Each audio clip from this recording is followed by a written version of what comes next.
The Moseon was designed so that its buildings and grounds would accommodate free thinking, debate, and presentation. Meeting spaces and theaters surrounded a main courtyard. Expansive gardens were filled with exotic plants that aided in the study and supply of herbs and medicines. A zoo offered the study of animal behavior and physiology. Also among the Moseon's many star attractions was its astronomical observatory.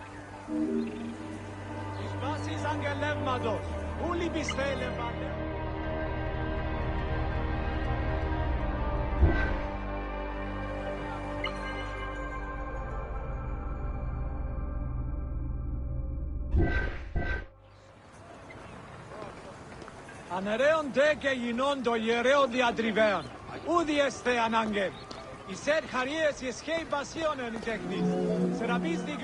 Herophilus was a physician who lived most of his life in Alexandria. He was able to perform the dissection of human cadavers on a large scale due to the permissiveness of the city in such matters. Among many other discoveries, he learned that the brain was central to the human nervous system. He also extensively mapped the blood system and measured the pulse with the aid of a water clock.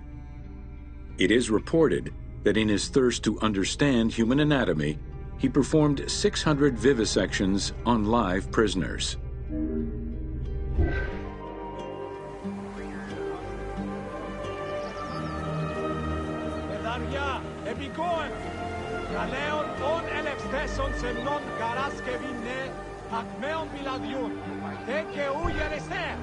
Ούτε περαφέρουν τάχα. Ούτε τα λέστον τον εστί τελευταία γάδι απ' την νίξ πράγματος. Κάλας αυτός της στήλης και γίνει από τις κρυμάς υπάρχει από λέση παίρνει πεσόν. Μία ημέρα μόνη πόλη που γράψουν και ένα είναι. Εξής ασύνα.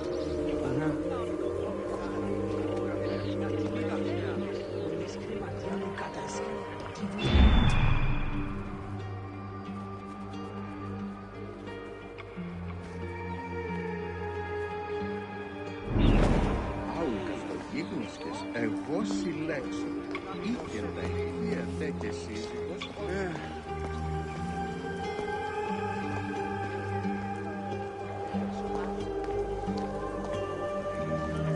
Παρασκευαίος κέλευσμαν υπονχωρίας αρχής προς πάντες εις κοιτοδέψεων. Χρίζεται γάρου οτιδήποτε σταθμαίων σκήτου κριτώνος η απαντευτίας Παρασκευή. Όνιον και διαθεσιμένων ταλάντων επιστάσεων. Διαφόρων προς γραμματεύων προσήκουσων. In order to be free to pursue their research, scholars were fed and housed at the Moseon at the government's expense. This freedom provided Alexandria's scholars a meeting space for intellectual pursuits and a haven for spiritual peace. Though nothing remains of the original Moseon, it lives on as the legacy of our modern museums.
Άνθρωπε! Γερνίνο γιαρμπιός αμήχανος εστί, ου μην θεϊ μονού θυσιών. Νεσίων! Το γεγονός είναι τι αυτός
Ω, χαίρε.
Welcome to the Serapion of Alexandria.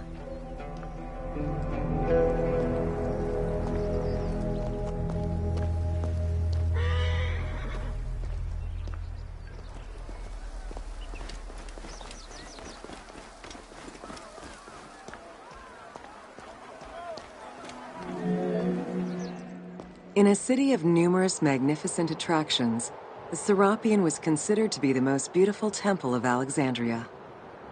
Located southwest of the city, on a small hill known as the Acropolis, the sanctuary was constructed during the reign of Ptolemy III, upon foundations which had existed since the reign of Ptolemy I Soter.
visitors of the Serapeum climbed 100 steps to reach the courtyard. Libraries were installed in the porticos surrounding the square building, with its roof and columns adorned with gold and gilded bronze. Pharaohs were generous to the temple, as were several Roman emperors after Egypt's conquest.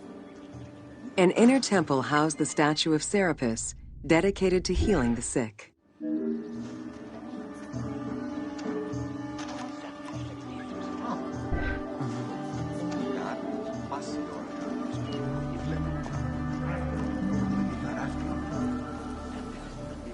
Γόνοι εν τις αγώνες πάλιος. Τι οικούσεις εν εγώ. Λέγουσε, πανεσμάρι, χαίρε. Ιδέας έφα παντάνση ώρα. Καλώς τα οικούσες εγώ συνέξω.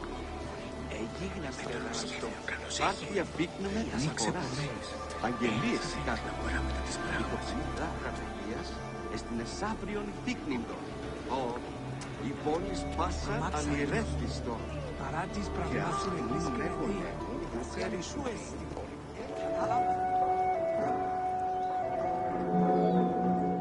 Since the 26th dynasty, Greeks in Egypt had gradually integrated the Egyptian cult of the Apis bull to their own rituals. With the establishment of the Ptolemaic dynasty, the cult of Apis was further integrated into Greek religion. During his rule, Ptolemy I chose to merge Egyptian and Hellenic gods into a syncretic divinity named Serapis. This name was the result of the amalgamation of Osiris and Apis. With this new deity, the Ptolemaic dynasty managed to accommodate similar belief sets for two different cultures, bringing about a new dynastic cult.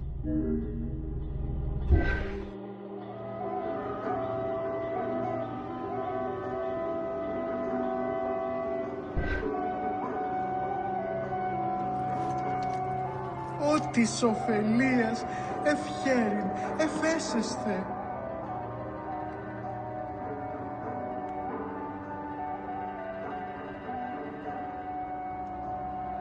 Θεοί ορίζουσι της ευτυχή και τη σουχή.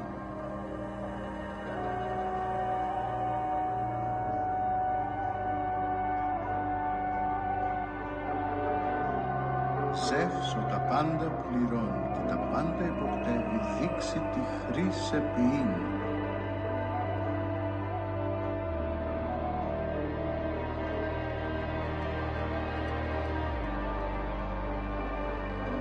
Εμού απολαμβάνεις μίζωνα χαιρέστε ευχήν.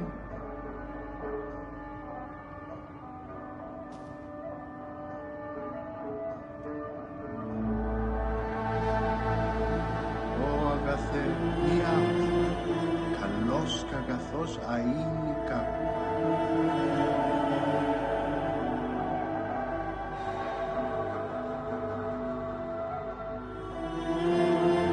Θεοί ορίζουσι της ευτυχή και τη σουχή.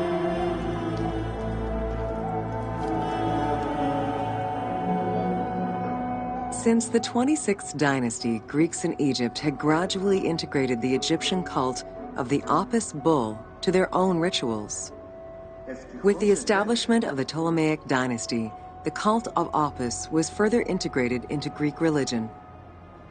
During his rule, Ptolemy I chose to merge Egyptian and Hellenic gods into a syncretic divinity named Serapis.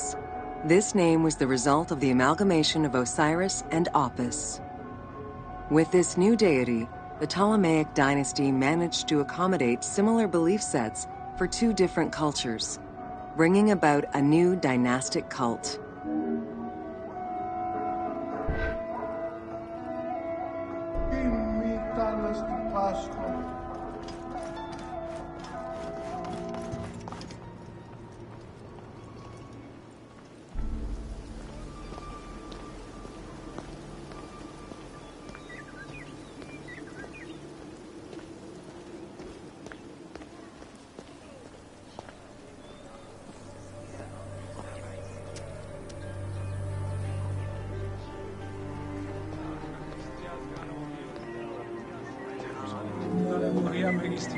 Serapis was also associated to other deities.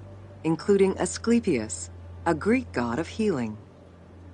It is possible that, as with the Serapis Temple of Canopus, the sick would visit this sanctuary, sleeping there overnight in the hopes of being healed within its hallowed halls.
Welcome to the Great Library of Alexandria.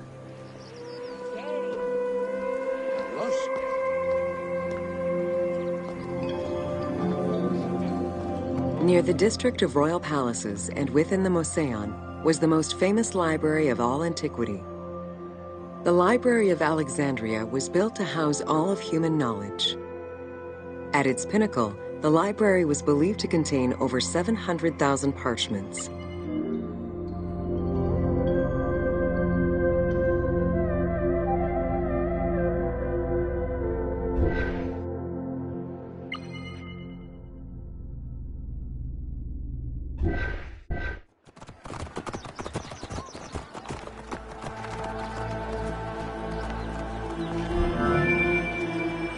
Throughout the centuries, fires and wars between Christianity and paganism destroyed the library, leaving nothing behind.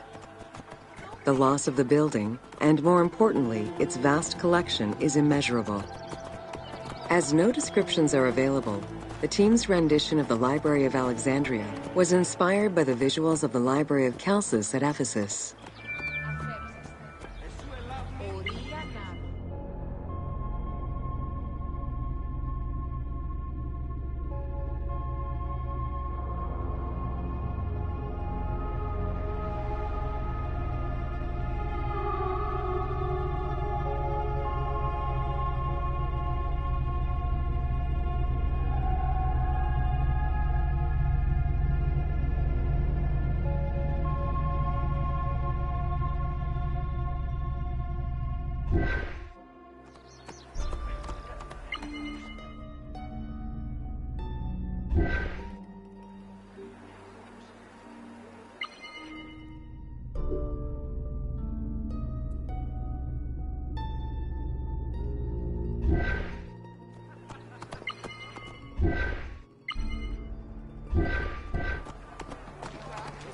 Τέλος πάντων ημέων οναδίων μετα...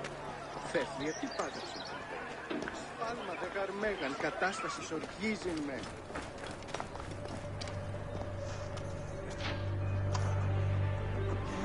Αν πέρασε μαρτυρισμοί, αυτός καρδιώσει ό,τι της αλληλείας αισθανωμένης υποτιμούν κατόπι καλός.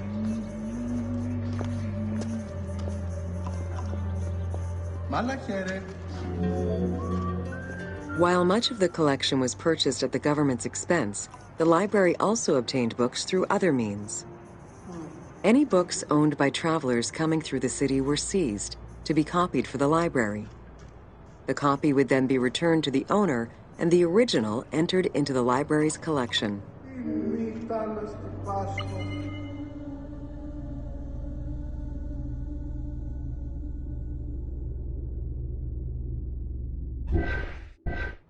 Ταύστας δε εξέντονα πάρα αυτά συντυχάνει να πάσει. Το γεγονός είναι ότι αυτός έχει λέξαντα Είδε ενός εν το λαό της πράγμαση ευρέσεις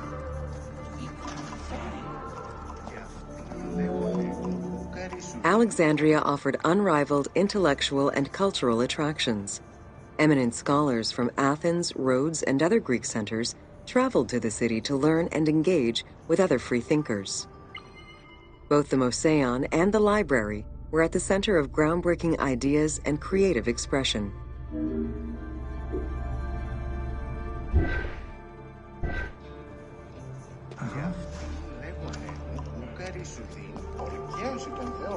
Σίγαρε δια την ενδιαφέροντσε. Σύζυγον δε καταλήψαστε τάχα, σαφούς νήσος πλεύσης. Εμεί δοκίμου εσχήμη έστι το γενομένο. Πώς έπραξαν τούτον άνθρωπος πλούτος. The great minds of antiquity were usually well versed in many disciplines, which were often associated to specific schools of thought. The Peripatetics, the Stoics, and the Cynics were among the most well-known schools of the time.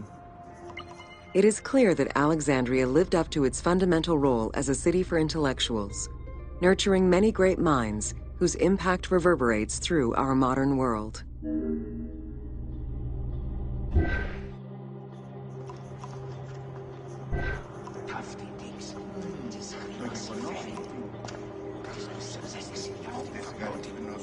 Ουδής εώρα και τι αυτή ανεσχυντέα. Μήνυσε. Κοινίου δε πόποτε ενδύματα και να φορεί. Και τόσον πλούτον έχουσιν. Φιλάρδια βλακίας. Hypatia of Alexandria was a Greek mathematician, philosopher, astronomer, and inventor. Though born in Greece, she eventually migrated to Alexandria, like many great minds of the time. It is there that she became the head of the Neoplatonist school of Alexandria. From most accounts, she was highly respected by her fellow Alexandrians, both as a teacher and a philosopher. With her death, the age of great ancient scientific discoveries came to an end.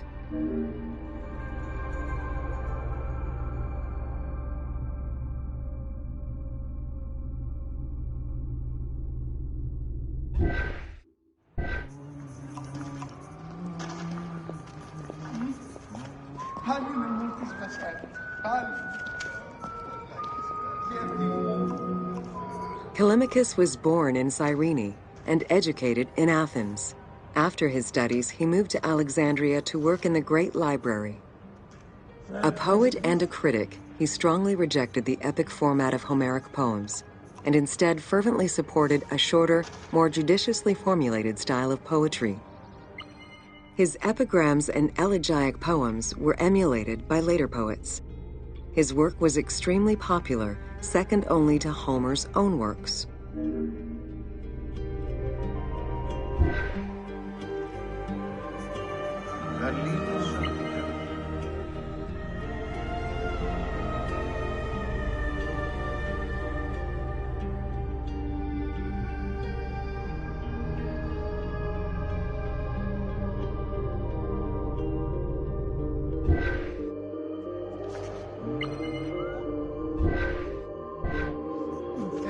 απολαμβάνει σε μείζωνα χερέστα ευχή.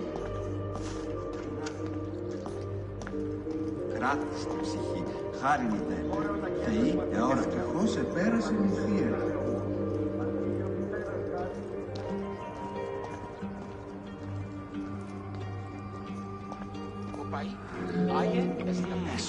It was in Alexandria that mathematician Euclid, the father of geometry, wrote the Elements, laying out the foundational work of what would become modern algebra and number theory.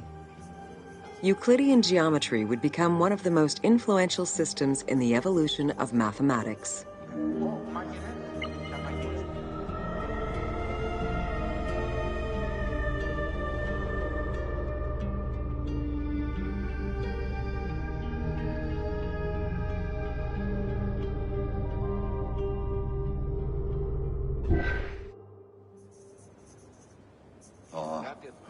Τι βλακείας.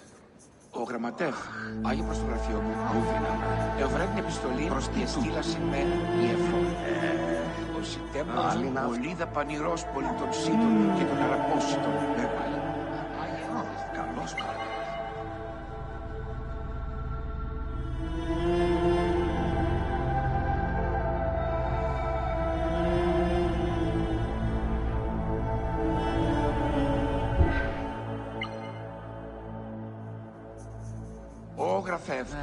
Γράψον μη τους λόγους που σε εκφωνήσαμε. Τάτην περισσότερον βλακών διπομένην.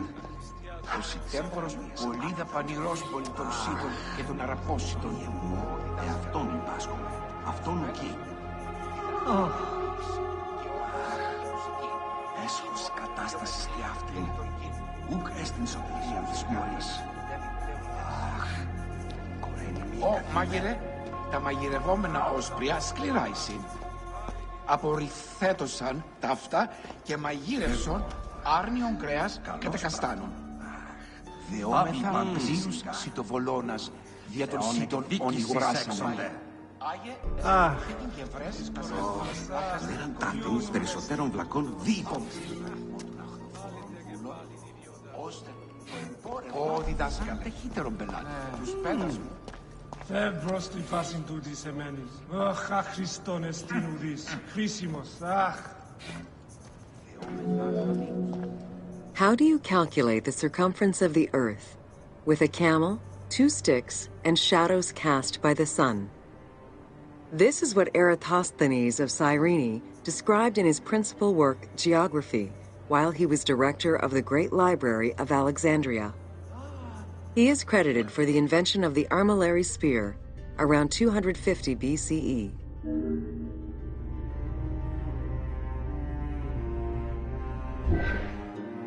Αύξησε τον αριθμό των αχθοφόρων βούλων, ώστε το εμπόρευμα φτάνει ταχύτερον πελάτης.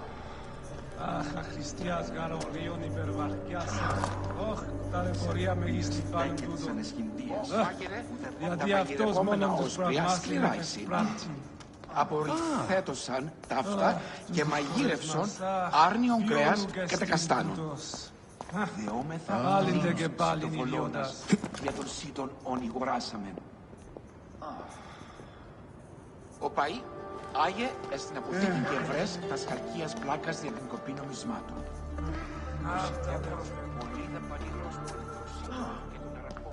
Ο γραμματεύ, άγε προς το γραφείο μου, ευρέ την επιστολή η εστήλαση με ιεφό. Μονή γάμε η ζώνα ούκ εγώ. Όχ, αχρόνες Γύριστη πράξης. Βεθ του πέτα τα δεινά. The earliest known and most complete armillary sphere of antiquity was the Meteoroscopion of Alexandria, with an imposing 9 rings compared to the 3 or 4 of most other astrolabes. Known as the zodiac krikatoi amongst the Greeks, the Meteoroscopion was used to determine the location of celestial bodies around the Earth. Every self-respecting astronomer of antiquity would have sought to use this tool to better understand the celestial movements.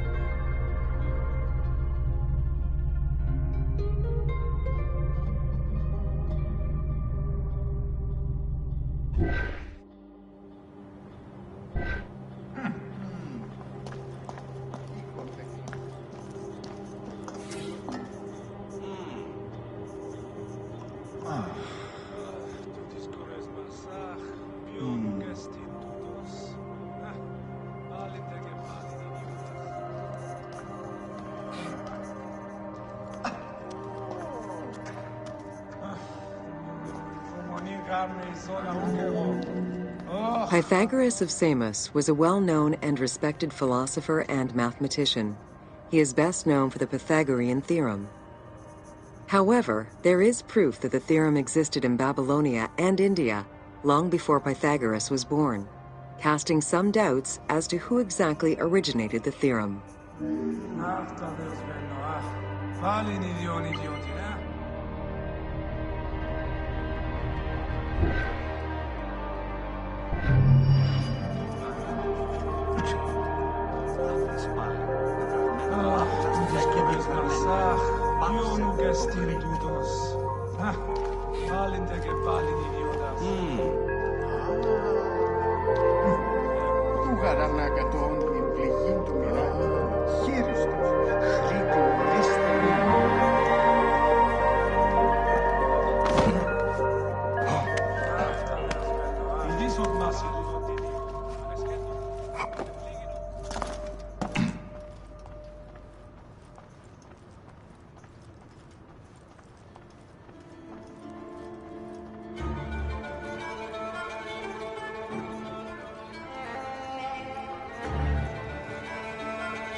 Τι πάταξε, σφάλματα γαρμέγα κατάσταση.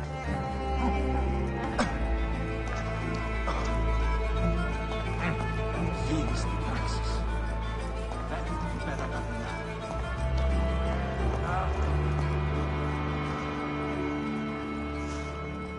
Σεξ, τα πάντα.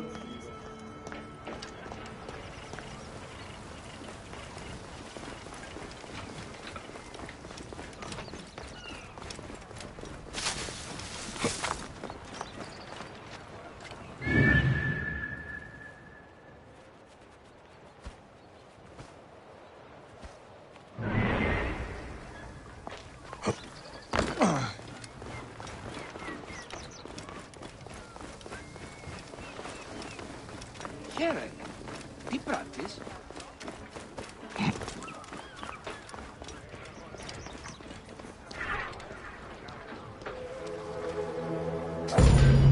Welcome to Education in Alexandria.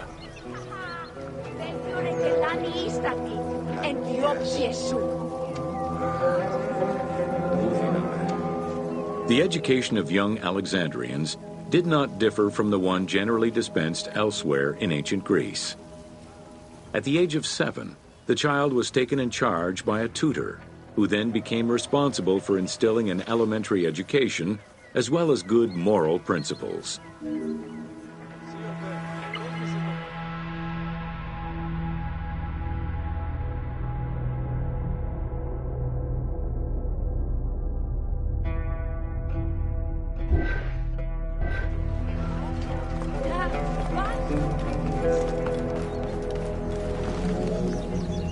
Teaching was generally done outside, in the open air. In the gymnasium, students were taught not only sports, but also topics such as rhetoric, philosophy, music, and poetry. All things deemed essential to one's education at the time.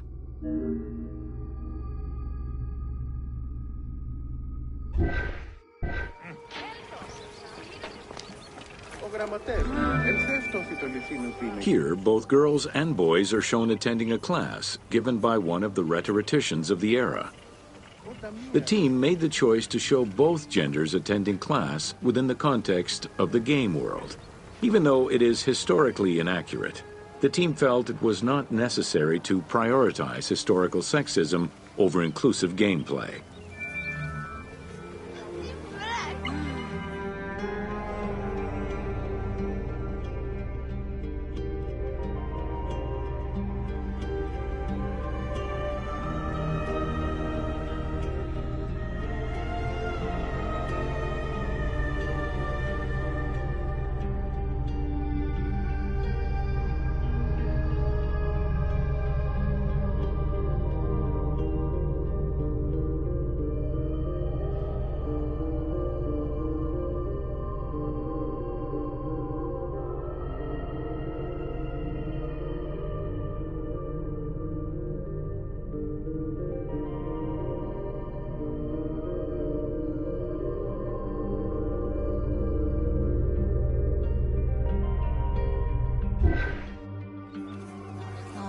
Ο γραμματεύ, ελθέ αυτόθη το λιθίνο πίνακι να σου υπαγορεύσει τη στολή.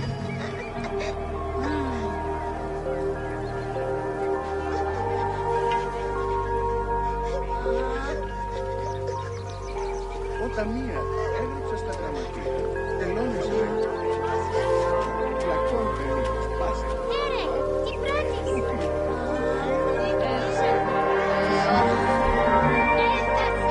Here, both girls and boys are shown attending a class given by one of the rhetoricians of the era. The team made the choice to show both genders attending class within the context of the game world.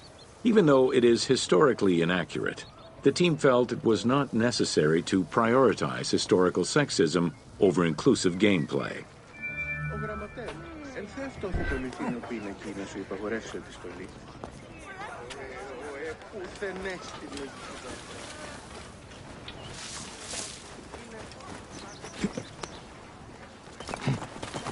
Hey, ada είσεστη.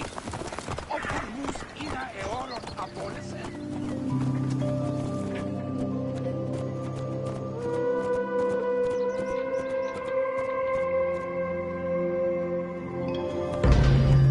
Welcome to the Islands of Ferris.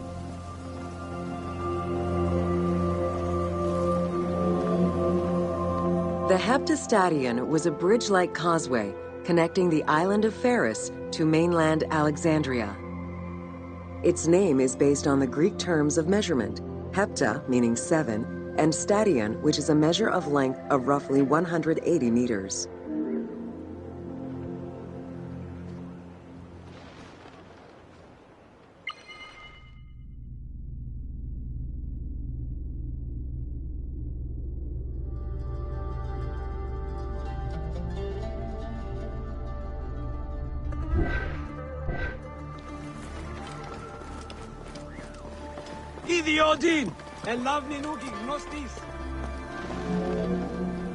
Since its construction would separate the Grand Port to the east and the port of Eunostos to the west, it was designed with channels at each end. These openings allowed passage from one port to the other.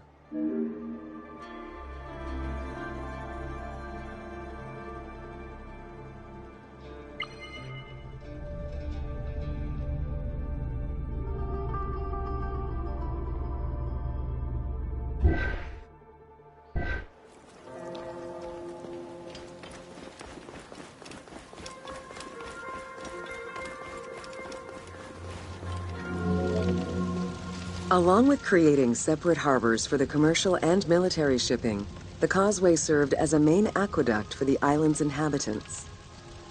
Its presence also helped protect the island and its ports from rough wind and sea currents. At the end of antiquity, the Heptastadion disappeared under layers of silt and soil, which formed an important sedimentary deposit.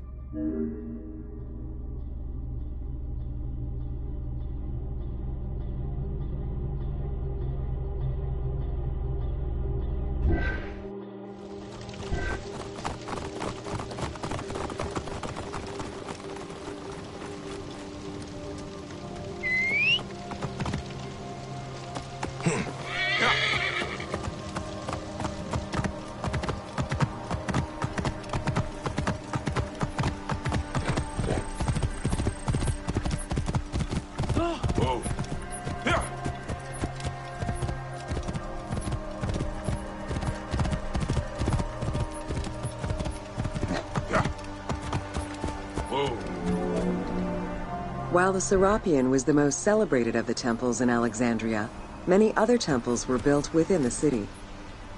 Most of these structures have been completely erased over time, and there is no way to discern how many existed. However, research of ancient papyri offered tantalizing hints as to the possible location of at least some of the temples.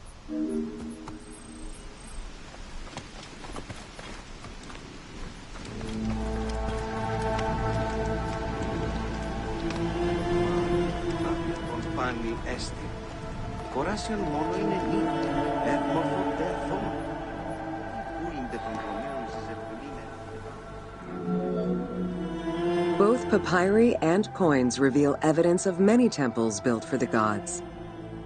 Poseidon, the god of the sea, likely had an edifice in his honor west of this island, as well as on the mainland. This temple next to you is dedicated to Isis Feria, the divine protector of the lighthouse. This location hosted annual celebrations in the month of April, known as the Sacrum Feria, in connection to the lighthouse. In her incarnation as Isis Fortuna, the goddess carries a rudder and a cornucopia, both symbols of good luck for navigators.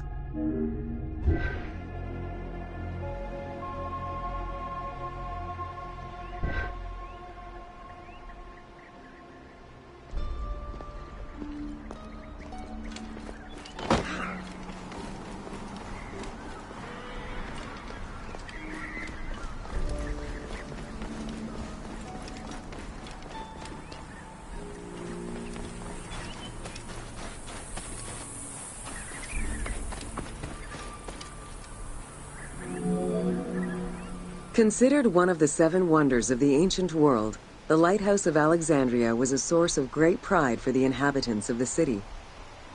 Construction began under Ptolemy I's reign and lasted 15 years.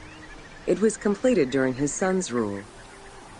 Once completed, the lighthouse was dedicated to the gods for the salvation of those who sail the sea.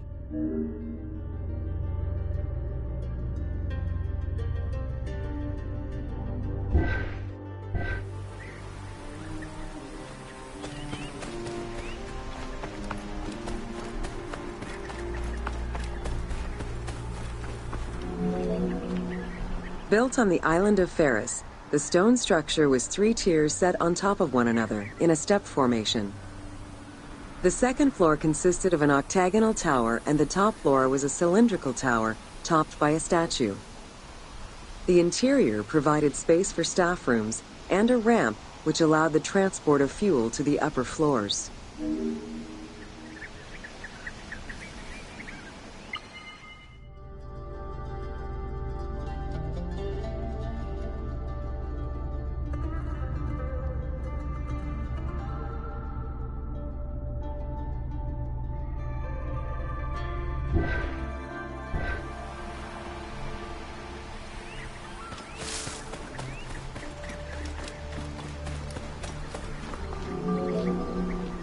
Essential to safe navigation through the rifts and shallow waters, the Pharos was a functioning lighthouse, with a beam reportedly visible 50 kilometers away.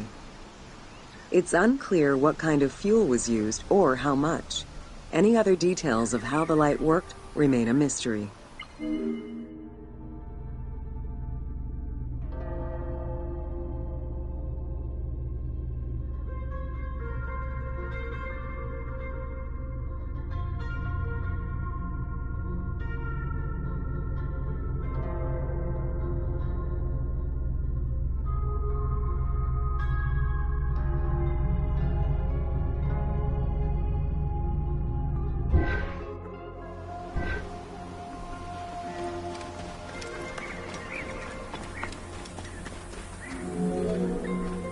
For several centuries, the Pharos was one of the highest monuments ever built by man. It measured roughly 110 meters in height, compared to the Pyramid of Giza, which was around 140 meters tall. Gradually, the structure was eroded by earthquakes and then completely destroyed in 1480 CE, when a fort was built over it. Archaeological excavations on the seabed have uncovered many blocks from the ancient building.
νέα νεογή. Πού φοράς βλάξ.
It's not the heat that gets you.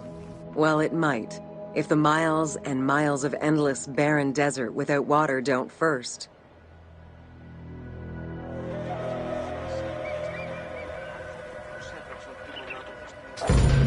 Welcome to the Siege of Alexandria.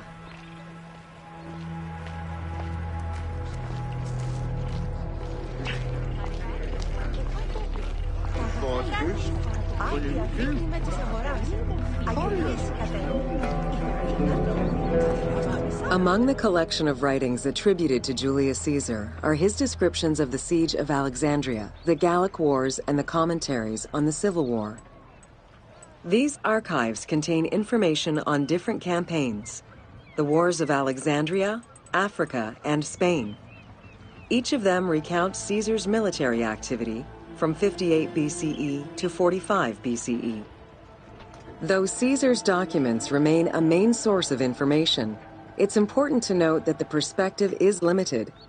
It is necessary for other historical documents to be taken into consideration to provide a better understanding of events.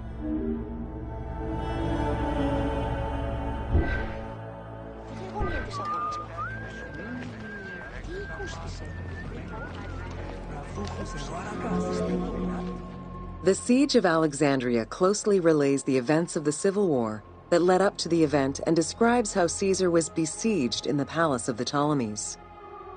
Other ancient authors have left equally valuable and sometimes contradictory information.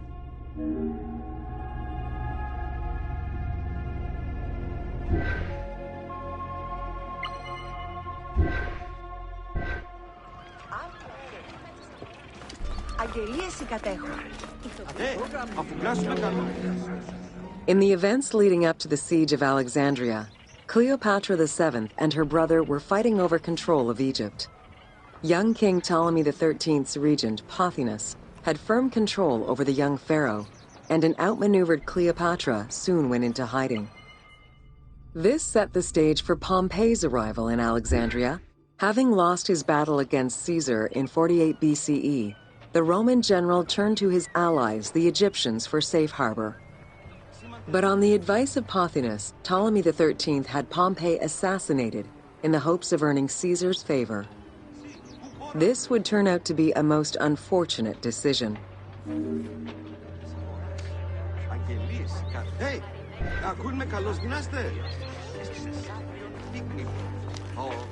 Η πόλη σπάσα. Upon his arrival in Alexandria, Caesar was presented with Pompey's head. The sight of a Roman murdered by Egyptians did not sit well with him. Caesar made his displeasure clear, ordering the return of Cleopatra, and for the siblings to resolve their differences and resume their co-rule of Egypt, as per the will of their father. Neither Pothinus nor Ptolemy XIII wished to accede to this demand. While doing his best to aggravate Caesar, Pothinus secretly plotted against the Roman ruler and sent word for Egyptian general Achilles to bring his 20,000 men to fight on his behalf. While Pothinus plotted against Caesar, Cleopatra made a bold move.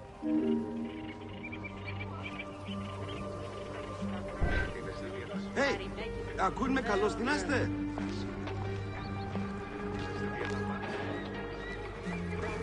Όταν σου ανέωξε άνθρωπε.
There are various descriptions of the encounter between Caesar and Cleopatra.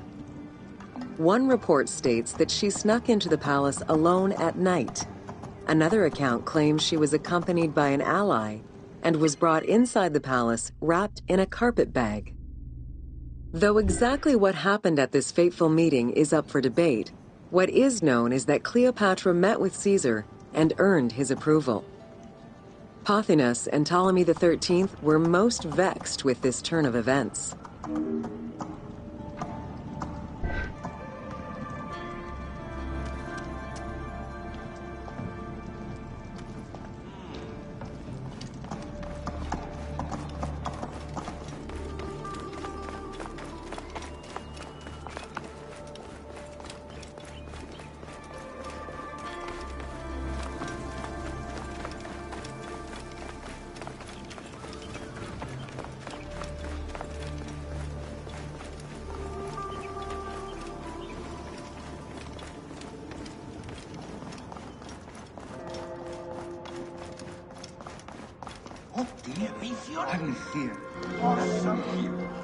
With Cleopatra finally present, Caesar chose to act as mediator between the siblings in the hopes of a peaceful resolution. It did not take long for things to sour. During a banquet given to celebrate the reconciliation, there was an assassination attempt on Caesar. It was the Roman leader's own barber who thwarted the attack. Once it was revealed that the king's regent, Pothinus, had ordered the attack, Caesar had him executed. He then placed the young king under guard.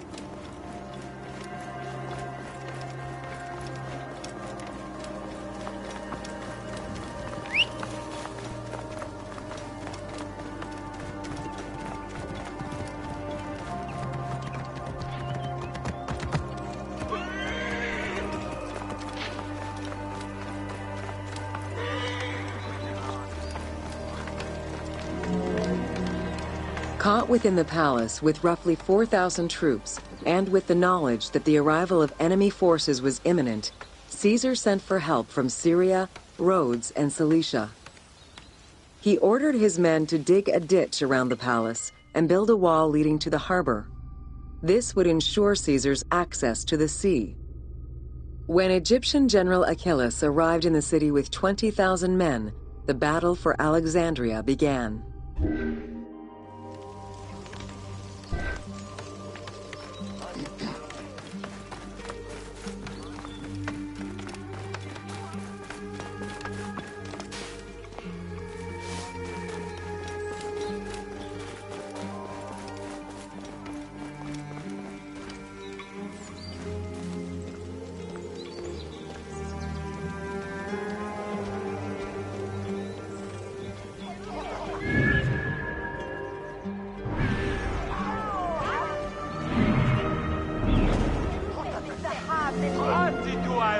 With so few men at his disposal, Caesar could not risk a battle just yet. He sent ambassadors to Achillas in the name of Ptolemy to propose a truce. Knowing that the orders did not come from the young king, and angered by the pharaoh's imprisonment, Achillas had the messengers assassinated.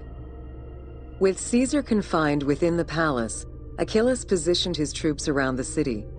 Skirmishes broke out throughout the streets of Alexandria and went on for several days and nights. Though they were outnumbered, Caesar's men were able to hold the enemy back. This prompted Achillas's next move: capture the Roman fleet stationed in the harbor.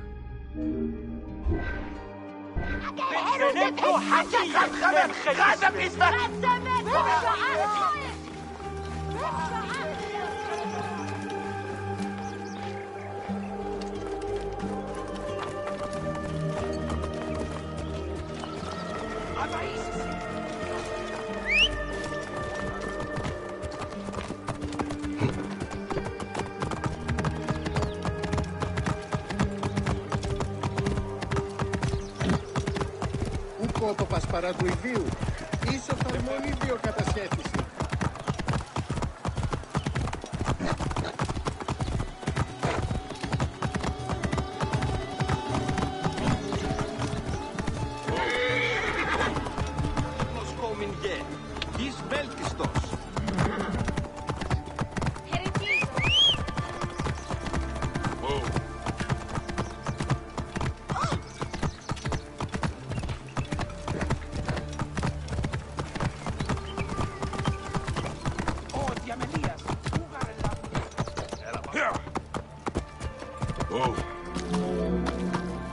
Although the palace offered protection, losing the port meant the end of help and supplies.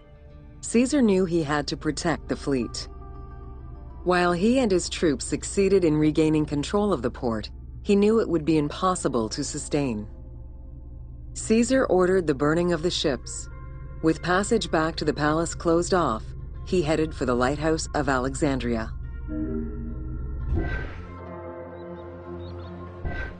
Yeah.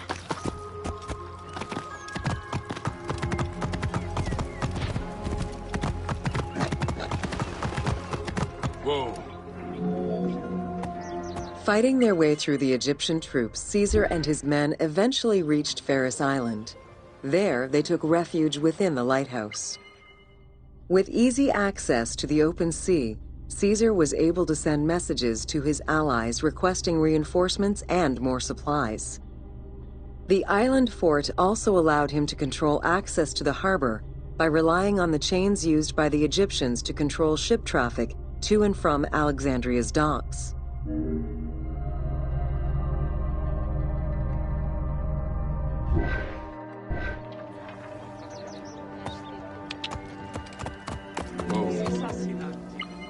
The exact chronology of events during the war in Alexandria remain imprecise. Conflicting accounts raise questions as to when, and even if, the Great Library of Alexandria was burned down at all. One account states that during the fighting, docks and warehouses were burned, and this was the fire that spread to the library. In another account, when Achillas cut off the harbor, Caesar had to leave the safety of the palace to defend his ships. As the enemies battled across the port, their arsenals set ships ablaze, and this destruction spread to the library.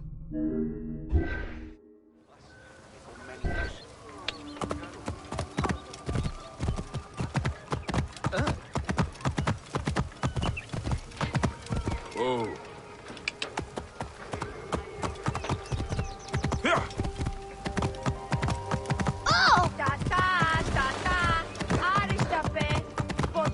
Oh! Whoa.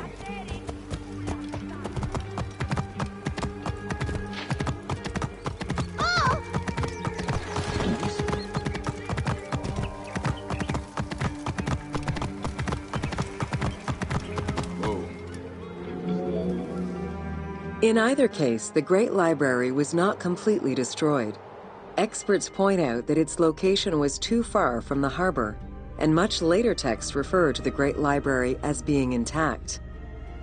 Warehouses near the harbor contained manuscript copies awaiting export, and it is more likely that these documents were destroyed than the Great Library itself.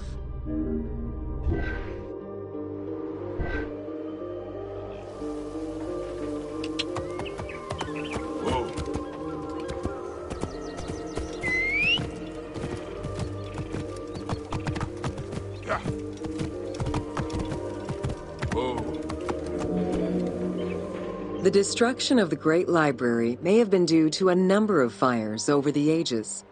Its end was probably closer to the 4th century CE, when the Christian Emperor Theodosius I ordered the closure of all pagan temples. While some documents survived after being moved away, it remains unclear just what knowledge may have been lost.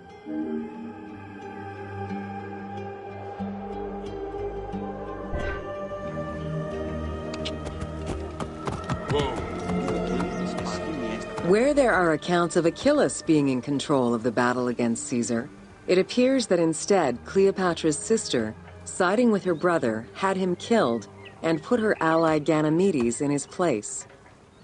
Ganymedes proved a valuable tactician for the Egyptian side. It was his idea to cut Caesar's access to the harbor, thus trapping Caesar at the palace.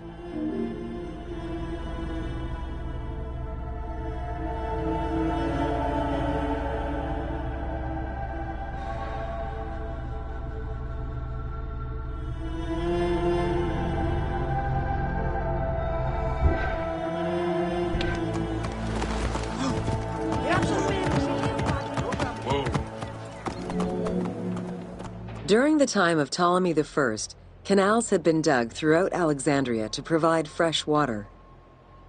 Ganymedes had his men take control of these canals. After isolating their own water supply, he had his men pour salt water into the canals and cisterns that led to Caesar's camp.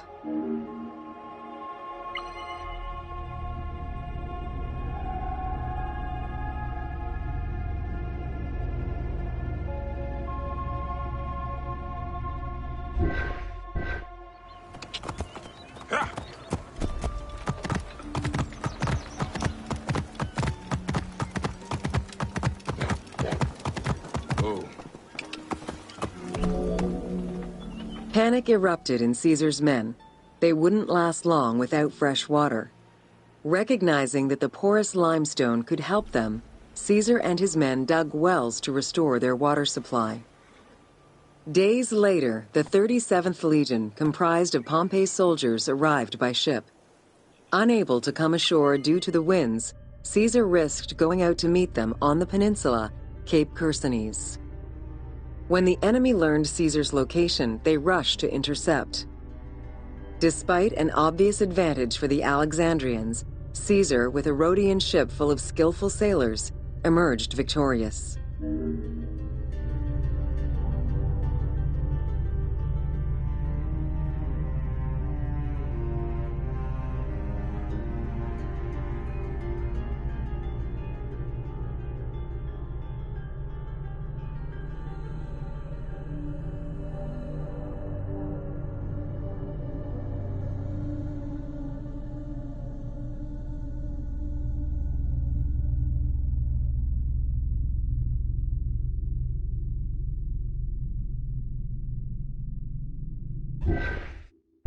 Max! Сие лавни хирурги вместе!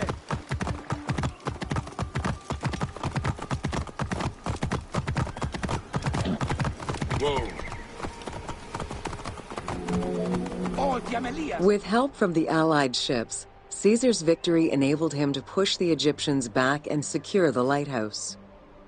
Gaining control of Pharos Island sent the Alexandrians into the sea and swimming back to the city.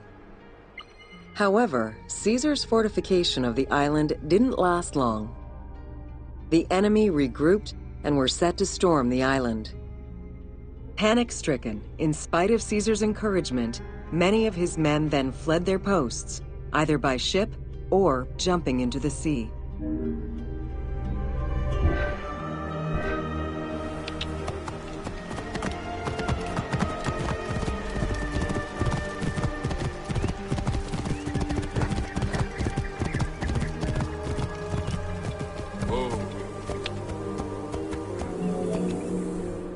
Caesar attempted to retreat, but Port Eunostos' harbor was overrun with enemy ships, preventing escape. Reportedly, Caesar gathered his papers and leapt overboard in an attempt to swim to an Allied ship farther out. Historian Cassius Dio claimed that Caesar would have drowned if he hadn't been able to remove his purple garment. Still, he managed to swim the distance and survive.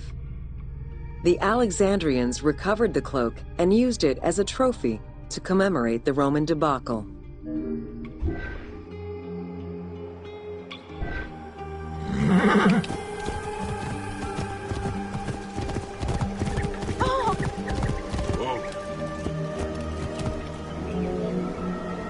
Unhappy with Ganymedes and wanting their king restored, the Alexandrians approached Caesar with a compromise.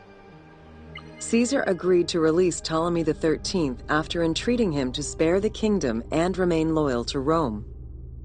Once freed, however, the king defied the agreement and continued the war.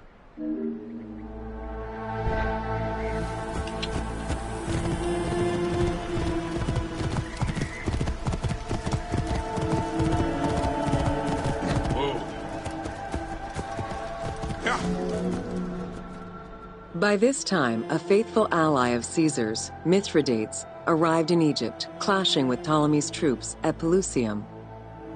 Outnumbering the enemy, Mithridates secured the region between Pelusium and Alexandria.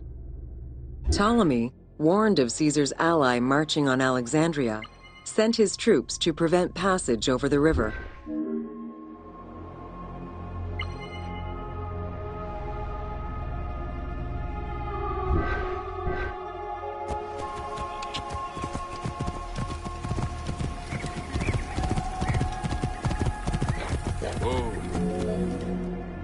Mithridates warned Caesar in time, and the two groups confronted the armies of Ptolemy in the Delta. In the Battle of the Nile, the Romans gained the upper hand, sending the Egyptians fleeing. In the tumult and panic, King Ptolemy XIII drowned in the Nile.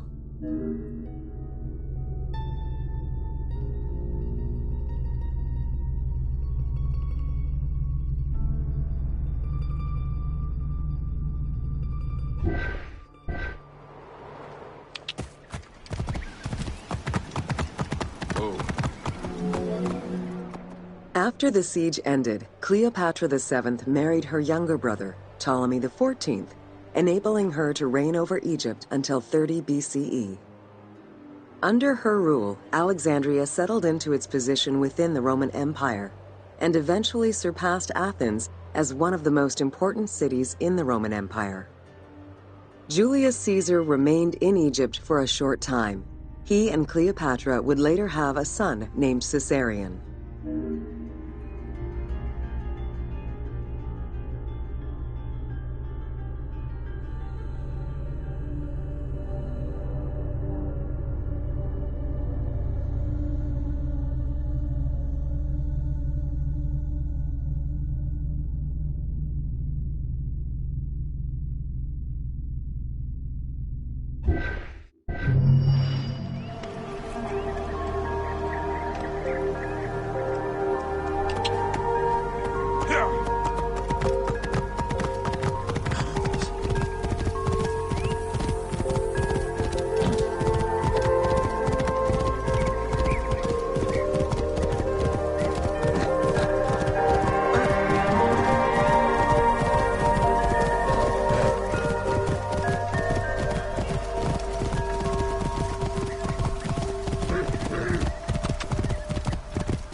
Whoa.